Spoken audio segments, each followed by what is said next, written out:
ప్రస్తుతం మనతో పాటు కోనేటి వెంకన్న ఆల్ ఇండియా పుట్టు వికలాంగుల సంఘ వ్యవస్థాపక రాష్ట్ర అధ్యక్షులు మనతో పాటు ఉన్నారు. వారితో మాట్లాడి మరిన్ని విషయాలు తెలుసుకుందాం. అసలు ఈ సక్కు రూపావత్ ఎందుకు ఈమె మీద ఇన్ని కేసులు అవుతున్నాయి, సో తనని సపోర్ట్ చేస్తూ ఈరోజు సూర్యాపేట నుంచి పొద్దుటే 7 గంటలకు బయలుదేరేసి వచ్చారు. ప్రస్తుతం జీటీవీటీఎస్ స్టూడియోలో ఉన్నారు. వారిని అడిగి మరిన్ని విషయాలు తెలుసుకుందాం. నమస్తే సార్. ఫస్ట్ ఆఫ్ ఆల్ చాలా ధన్యవాదాలు. అసలు మీకు ఫిజికలీ ఛాలెంజ్డ్ పర్సన్ అయి ఉండి ఒక మహిళకి అన్యాయం జరుగుతుందని చెప్పేసి అని మీరు ఆల్ ఇండియా పుట్టు వికలాంగుల తరపు నుంచి కూడా మీరు ఒక అధ్యక్షులుగా ఉన్నారు. ఈ అమ్మాయి కోసం అక్కడి నుంచి ఇక్కడికి వచ్చినందుకు ఫస్ట్ ఆఫ్ ఆల్ మీకు నా హృదయపూర్వక ధన్యవాదాలు. ఒక మహిళ కోసం ఇంతలా అంటే ఆమెకు అన్యాయం జరిగిందని చెప్పేసి అని రావడం జరిగింది. అసలు ఏం జరిగిందో కాస్త వివరంగా సక్కు గురించి వివరించి చెప్పండి మేడం. యాక్చువల్గా ఈ సక్కు అనే అమ్మాయి నాకు ఒక 4 సంవత్సరాల క్రితం నుంచి తెలుసు. 4 సంవత్సరాల క్రితం నాకు ఫస్ట్ ఆఫ్ ఆల్ ఆమె నాకు ఎలా పరిచయం అంటే వాళ్ళ సొంత ల్యాండ్ విషయంలో, అంటే వాళ్ళ ఊళ్ళో ఉన్నటువంటి అధికారంలో ఉన్న ఎంపీపీ వారు కావాలని వాళ్ళ అమ్మ నాన్నల, అంటే వాళ్ళ అమ్మ నాన్న కొంచెం అన్ఎడ్యుకేటెడ్ పర్సన్. ఆ విషయంలో వాళ్ళు ఏం చేసిరటంటే గతంలో ఎప్పుడో డబ్బులు తీసుకొని ఇది మాకు అమ్మిర్రు అనేది ఇప్పుడు సాదాబైన జరుగుతున్నటువంటి విషయంలో వాళ్ళ పేరు మీదకి పట్ట చేయించుకునే ప్రయత్నంలో వాళ్ళ నాన్న కొంచెం అన్ఎడ్యుకేటెడ్ పర్సన్ కాబట్టి ఆయనకి ఏదో చెప్పి సంతకాలు పెట్టించుకొని ఏదో వాళ్ళ పేరు మీద చేయించుకునే ప్రయత్నం చేసి ఆయన ఎట్లున్నా ఎంపీపీ కదా, అధికారుల దగ్గర కూడా ఉండి చేసి వాళ్ళతో చేసి అసలు వీళ్ళ ల్యాండ్ వాళ్ళ పేరు మీద చేయించుకోవాలనే ప్రయత్నం జరుగుతుంది. ఈ విషయంలో అంటే నాకు ఈ వేరే ఫ్రెండ్ ద్వారా ఈమె అంటే ఆయన వేరే ఇక్కడ నేరేచర్లో ఒక ఆయన ఉంటాడు సృజన్ అనే అబ్బాయి అన్న మన సేఫ్ నా మెయిన్ కాన్సెప్ట్ ఏంటంటే నకిలీ వికలాంగులు కాకుండా అధిక వికలత్వం ఉన్నటువంటి వాళ్ళ కోసం మెయిన్ ఇంపార్టెంట్ వాళ్ళకి ఏదైనా జరిగితే నేను ఎక్కడికైనా నా వంతు సహాయంగా నేను చేయాలనేది పట్టుదలతో నేను చేస్తుంటాను. అయితే ఆయన కూడా సేమ్ సృజన్ అనే అబ్బాయి కూడా సేమ్ మాలాంటి 90% వికలాంగుడు. తను ఈయన ఈ సక్కు అనే ఆమె సృజన్కు తెలుసు. ఆ విషయంలో మరి అతను చెప్పిందట, చెప్తే గిట్ట ఇట్లా సంగతి అని ఈ విషయం అని చెప్తే అన్నకి ఈ విషయం ఫలానా సక్కు అనే అమ్మాయిది వాస్తవానికి జెన్యున్గా ఆ ల్యాండ్ వాళ్ళదే, వాళ్ళు ఎస్టీ లంబాడ. వాళ్ళని ఏడికి పోయినా కానీ ఎంఆర్ఓ కానీ వాళ్ళు కానీ అసలు ఆర్ఐ కానీ వాళ్ళు అసలు పట్టించుకుంటలేరు. ఏదో ఒక విధంగా కొంచెం న్యాయం చేయాలన్నా అక్కడ ఎవరన్నా సంఘంలో ఎవరున్నా పోతురు మాట్లాడుతురు, వాళ్ళతోని ఏదో చెప్పగానే సైడ్ అయిపోతురు అని చెప్పేసి నాకు చెప్పాను. సరే ఇప్పుడు నువ్వు చెప్పుడు నేను చెప్పుడు కాదు, తను నాకు ఒకసారి ఫోన్ చేయమను అని చెప్పేసి అంటే సరే అన్న నేను చేపిస్తాను. ఆయన నెంబర్ ఇచ్చాడు, నాకు ఫోన్ చేసి అసలు ఏమైందమ్మా అంటే ఇట్లా ఇట్లా సంగతి అని చెప్పింది. అసలు ఫస్ట్ ఉన్నటువంటి పేపర్లు ఉంటాయి కదా, ఈ సొంత భూమి అయినప్పుడు పేపర్ మీద రాసుకునే పట్టు కాగితాలు ఉంటాయి, అయినా వాట్సాప్ పెట్టమ్మా చూసి సరే ఓకే వీళ్ళదే జెన్యున్గా ఉన్నది, అప్పుడు సాదాబైన ఉన్నప్పుడు అన్ని చిల్లర జరుగుతున్నాయి, సరేలే చూద్దామని చెప్పేసి నేను డైరెక్ట్గా అసలు విషయం తెలుసుకుందామని డైరెక్ట్ ఫోన్ చేసిన. ఎవరికి ఎంఆర్ఓ గారికి ఫోన్ చేసిన. చేసి ఇట్లా ఉండేది సార్, ఇది సమస్య, ఇది ఇట్లా అసలు జెన్యున్ క్యాండిడేట్ అది ఈ అమ్మాయికి రాసిచ్చినటువంటి ల్యాండ్ అది. ఎందుకంటే ఇవి వికలాంగురాలు కొడుకులు ఉన్నారు, వాళ్ళకు వేరే భూమి ఉంది, ఈమెకి ఇచ్చినటువంటి ల్యాండ్ అది. ఆమె ఒక వికలాంగురాలు. మీరు ఏదైనా న్యాయంగా వాళ్ళ దగ్గర డబ్బులు తీసుకురా గతంలో ఏందా అనేది అదేమన్నా ఉంటాయి, సరే వాళ్ళకు డబ్బులు ఎంత వడ్డా ఏదో ఒక విషయం మాట్లాడి అది ఇచ్చేసే ప్రయత్నం చేద్దాం, అవసరం అనుకుంటే నేను వస్తా అక్కడికి అని చెప్పేసి ఎంఆర్ఓ గారితో మాట్లాడితే దీని గురించి నాకు పూర్తి తెలియదు కానీ మా విఆర్ఓ గారికి తెలుసు అని ఎంఆర్ఓ గారు అన్నారు. అనగానే నేనున్నాను కదా సరే అని చెప్పేసి సరే నీ విఆర్ఓ గారిని కూడా మాట్లాడుతా సార్ అంటే సరే ఆ విఆర్ఓ గారి నెంబర్ కూడా ఎంఆర్ఓ గారే నాకు ఫార్వర్డ్ చేసిండు. విఆర్ఓ గారితో మాట్లాడినప్పుడు ఆ విఆర్ఓ అన్నారుగా సార్ మీరు ఒకటి నేనైతే క్లారిటీ చెప్తున్నా, సరే నేను చేసేది కాదు, ఇక్కడ ఉన్నటువంటి ఎంపీపీ వీళ్ళ పాలైన అంటే వీళ్ళ బంధువుల దగ్గర వాళ్ళకు వీళ్ళకు పాత తగాదాలు ఉన్నాయి. ఇప్పుడు ఆయన ఎంపీపీ హోదాలుండు, ఆయన మమ్మల్ని బాగా ఫోర్స్ చేస్తుందని చెప్పింది మేడం. అనగానే నేనున్నానుగా డ్యూటీ చేసేది మీరు, ప్రజాప్రతినిధులు 5 సంవత్సరాలు ఉంటారు పోతారు, అది ఆయన లీగల్గా ఎంతవరకు పోదామన్నా పోదాం, మాకు ఒక చట్టం ఉంటుంది. దీని ప్రకారం మీరు చెప్పేదైతే ఇది ఆ విధంగా అన్నారు కదా, నేను ప్రతిదీ రికార్డింగ్ చేసుకున్నా. ఇదే విషయంలో నేను ఆడ ప్రస్తావన తీసుకొస్తాను చెప్పేసి నేను ఏమంటే డైరెక్ట్గా ఎంపీపీ గారి నెంబర్ తీసుకొని ఎంపీపీ ఫోన్ చేసిన.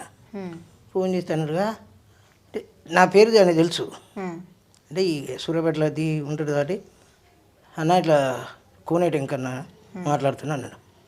తమ్ముడు నీ దాకా వచ్చేదా కేసు, మీ వాళ్ళ కోసం నువ్వు ఎక్కడికైనా వచ్చి పోరాడుతావు నాకు తెలుసు తమ్ముడు, నేను ఒకటి నీకు చెప్తున్నా, ఇది అన్నదమ్ముల తగాదా విషయం, నువ్వు ఇన్వాల్వ్మెంట్ కాకను అన్న.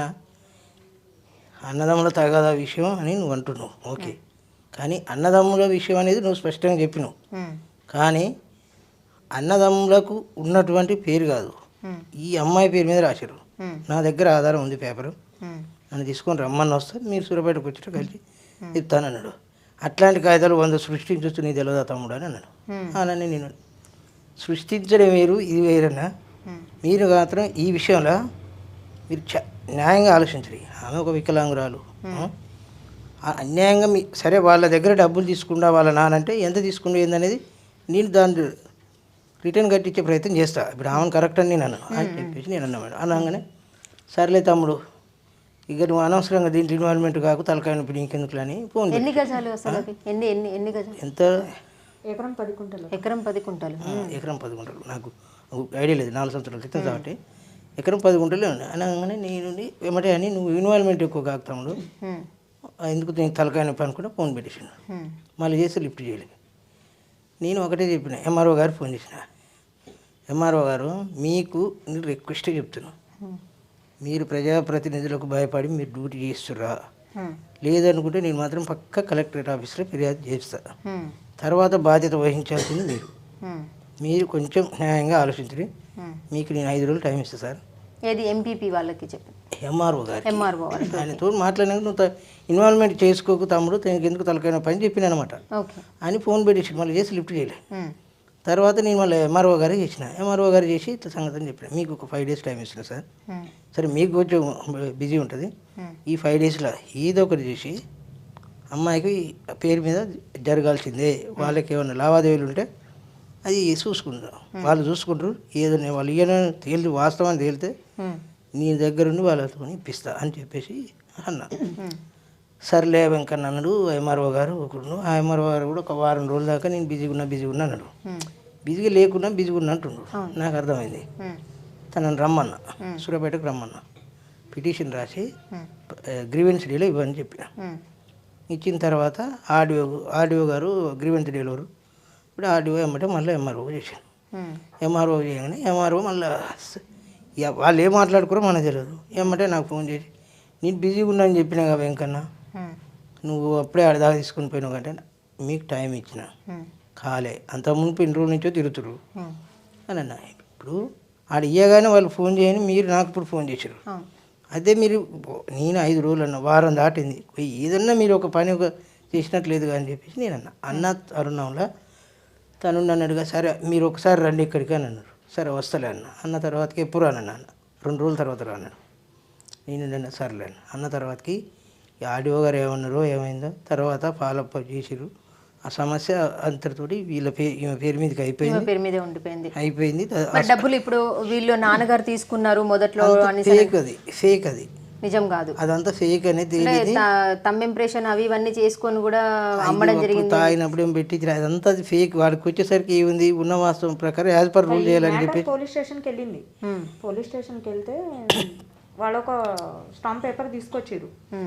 అప్పుడు నేను చిన్నపిల్లలంట, చాలా చిన్నపిల్లలంట, నాకేం తెలియదంట. అయితే మా పెద్దన్నయ్య వచ్చి ఒకటే క్వశ్చన్ వేసిండు, సరే అప్పుడైతే మా అమ్మాయి చిన్నపిల్ల కానీ అప్పుడు మేము పెద్దోళ్ళమే కదా, మరి మా నాన్నతోనే మీరు ఎందుకు సిగ్నేచర్ పెట్టించుకున్నారు, మాతో ఎందుకు పెట్టించుకోలేకపోయారు, కనీసం మా అమ్మ కూడా ఉంది కదా, కొన్ని మా అమ్మతో అయినా ఎందుకు పెట్టించుకోలేకపోయారు మీరు సిగ్నేచర్ అని మా పెద్దన్నయ్య వచ్చి పోలీస్ స్టేషన్లో క్వశ్చన్ వేసాడు. క్వశ్చన్ వేసిన వెంటనే ఎస్ఐ ఏం చేశాడంటే, అక్క ల్యాండ్ మీదకి వెళ్ళి చూద్దాం అసలు ఆ ల్యాండ్ మీద ఎవరు ఉంటున్నారు అని చెప్పిండు. అప్పుడు నేనేమన్నానంటే, సరే సార్ ల్యాండ్ మీదకే వెళ్దాం, మనం ల్యాండ్ మీదకే వెళ్ళి చూద్దాం. ల్యాండ్ మీదకి వచ్చిర్రు. నీకు ఇప్పుడు ఎన్ని ఇయర్స్ అమ్మా అని అడిగిండు. నాకు ఇప్పుడు 20 years. 20 ఇయర్స్ నుంచి ఆ ల్యాండ్ కబ్జాలో ఉంది కదా అని అన్నాడు. కబ్జాలో ఎందుకు ఉంది సార్? మా నాన్న బాగా తాగుతారు, వాళ్ళకు లీజుకి ఇచ్చాడు. లీజుకి ఇచ్చిన క్రమంలో వాళ్ళే ఆక్రమించుకున్నారు ఆ ల్యాండ్ని. ఇప్పుడు ఆ ల్యాండ్ నాది, నా ల్యాండ్ నాకు కావాలి, మీరు ఇప్పిస్తున్నారా లేదా అని ఒకటే మాట అన్నాను. అలా అనడంతో ఎంపీపీ గారు వచ్చి, ఆ ల్యాండ్ నీది ఎట్లయితుంది, మీ నాన్న ఎప్పుడో అమ్మేసిండు, ఆ ల్యాండ్ మాది, నువ్వేం చేస్తావో చేసుకోపో అని ఎంపీపీ. ఇదంతా ఏ సంవత్సరంలో అంటే జరిగింది? 2019 మేడం. 2019 కరోనా కంటే ముందు. కరోనా కంటే ముందే మేడం. అట్లా జరిగింది మొత్తం. అట్లా జరిగి తండలో నాకు ఎంపీపీతో బాగా విరోధం పెరిగింది. ఇంకా బాగా అంటే బాగా పోలీస్ స్టేషన్లో. ఇప్పుడు ఏదో సెటిల్మెంట్, ఇప్పుడు నాగేందర్ విషయంలో సెటిల్మెంట్ ఎందుకు, ఇవన్నీ అతనేనా? అతను వాళ్ళ ఊరు వాళ్ళు మేడం, ఇతను ఎంపీపీ మా ఊరు. అతను మేబీ ఉండొచ్చు. నేను ఎంపీపీకి నేను ఏడ దొరుకుతానా అనే థాట్లో ఉంటాడు ఎంపీపీ ఇప్పటికి కూడా. అంటే ఏ విషయంలో? ఈ ల్యాండ్ విషయంలో, ల్యాండ్ మాకు కాకుండా చేసింది అని. అయితే ఇంకా ఎస్ఐతో నేను ఒకటే మాట అన్నా, సార్ ఆ ల్యాండ్ ఆల్రెడీ లీజులో ఉంది కదా, ఇప్పుడు ఆ ల్యాండ్ మాది అని అంటున్నాం మేము. నేను కోర్టుకు వెళ్తాను, వాళ్ళని కూడా కోర్టుకు రమ్మానండి. కోర్టులో సమస్య తేలేంత వరకు వాళ్ళు నాటేయద్దు, నేను కూడా నాటేయద్దు. సో ఇప్పుడు ప్రస్తుతానికి ఏం నాట్లు కానీ అది కానీ ఏం వేయట్లేదు పొలంలో? మాదక్క పొలం అయిపోయిందా? అయిపోయింది, మొత్తం సాల్వ్ అయిపోయింది కేసు? మొత్తం సాల్వ్ అయిపోయింది. సాల్వ్ అయిపోయింది మేడం, అయిపోయింది. వాళ్ళే చేసుకుంటారు మొత్తం. ఇప్పుడు ఈ ల్యాండ్ ఎవరిలోనే ఉంది. నాకు అట్లా ఈ పరిచయం తను, అట్లా పరిచయం. అప్పటి నుంచి కూడా ఇప్పుడు తనకు ఉన్నటువంటిది ఆ జరిగిన సమస్య ఓన్ మా దాని మీద కావాలని చెప్పేసి వాళ్ళు కేసు పెట్టా పోలీస్ స్టేషన్ పోయినప్పుడు వాళ్ళు ఎట్లా మీ మీద కూడా పెట్టారా సార్? నా మీద కదా, అంటే వీళ్ళు వాళ్ళు ఎంపీపీ వాళ్ళు అంటే మీరు ఈమె ఉండే దగ్గరనే స్థానికంగా ఉంటారా, దగ్గరలోనే ఉంటారా, లేకపోతే? అంటే వీళ్ళకు మాకు ఎన్ని కిలోమీటర్లు? 49-50 కిలోమీటర్ల డిస్టెన్స్ ఉంటుంది. అంటే జాన్పాడ్ దగ్గర వీళ్ళది మేడం. ఒక అర్ధ గంట ప్రయాణం పడుతుంది అనుకుంటా, దూరం ఉంటుంది. అట్లా పరిచయం అయింది. ఇప్పుడు మన వికలాంగులు అంటే ఎంత మాకు సర్క్యులేషన్ ఉంటుంది అనమాట, అన్ని ఉంటుంది కాబట్టి ఆ విధంగా సంఘం అనేది ఒకటి ఉంటుంది కాబట్టి అట్లా ఆ విధంగా పరిచయం అయినది. అయితే ఆ రోజు నుంచి కూడా ఏదన్నా సమస్య ఉన్నా ఏది ఉన్నా నా దృష్టికి తీసుకొస్తుంది. ప్రతిది కూడా నాతో చెప్తే ఎట్లా ఉంటుంది ఏంటంటే. ఏంటి సక్కు క్యారెక్టర్ అసలు నిజంగా మంచిదేనా? నాగేంద్ర చూస్తేనేమో కిలాడి లేడీ అని చెప్పేసి ఒక కిరీటం పెట్టాడు ఈమెకి. నేను అదే చెప్తున్నా మేడం, తన విషయం అంటే నేను క్లారిటీ చెప్తున్నా. సరే తను తప్పు చేస్తుందా చేయదా అనేది పక్కన పెడితే, తప్పు చేయడానికి ఎవరైనా కానీ ఒక తప్పు చేసేది మాత్రం బయటకు కనబడుతుంది, దానికి కారణం ఉంటుంది. ఆ కారణం ఏంటంటే ఈమె ఎవరి జోలికి పోదు. వాస్తవానికి ఎవరికైనా సమస్య వచ్చినప్పుడు పోలీస్ స్టేషన్కి పోవద్దు, మొత్తాన్ని అయితే ఎవరు పోరు. పోయినప్పుడు అక్కడ వాళ్ళు చేసేటువంటి మాట్లాడే విధానం ప్రవర్తన నచ్చనప్పుడు ఏముంది అంటే ఇది వాస్తవాన్ని చెప్పాలంటే ప్రతి వికలాంగులు ఏదో సమస్య మీద పోయినా ఏదైనా ఉంటే వీళ్ళకి ఏముందిలే అన్నట్టు కేర్లెస్గా మాట్లాడడం.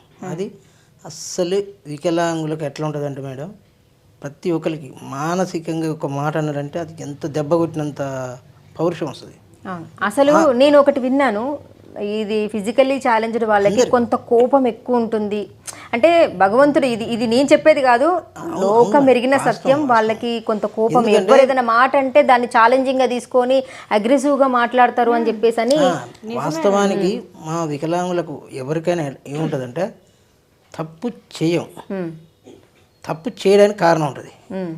ఆ తప్పు చేసిన దానికి కారణం తెలుసుకొని మాట్లాడాల్సినటువంటి అధికారులే అనవసరంగా ఏదో మిస్బిహేవ్ చేసినట్టు మాట్లాడితే ఒక మాట అనాల్సి వస్తుంది. ఎందుకు అర్థం చేసుకోకుండా మాట్లాడుతురుగా అని. కానీ ఈ మాట అన్నదాన్ని బట్టి వాళ్ళు ఏదో క్రియేట్ చేయబోతారు. చివరికి వచ్చి నాగేంద్ర లెక్క వాళ్ళ చేసుకున్న కర్మలు వాళ్ళు పడేటట్టు. నాకు ఇక్కడ అర్థం కానిది ఒకటే విషయము, ఈ అమ్మాయికి కేసులు చూస్తేనేమో మనం ఫస్ట్ కేసు నుంచి నేను స్టడీ చేసిన దాని ప్రకారము ఇందులో 2021లో ఆ కేసుల గురించి నేను చెప్తాను మేడం. అందులో మీరు ఛానల్లో పెట్టిన తర్వాత చాలామంది చాలా రకాలుగా కామెంట్ పెట్టారు. ఊర్లీ డబ్బుల కోసం చేసింది, డబ్బు కోసమే చేసింది అనేది ప్రతి ఒక్కరు అంటారు. ఆమె గురించి తెలుసా అసలు తెలుసుకోరని.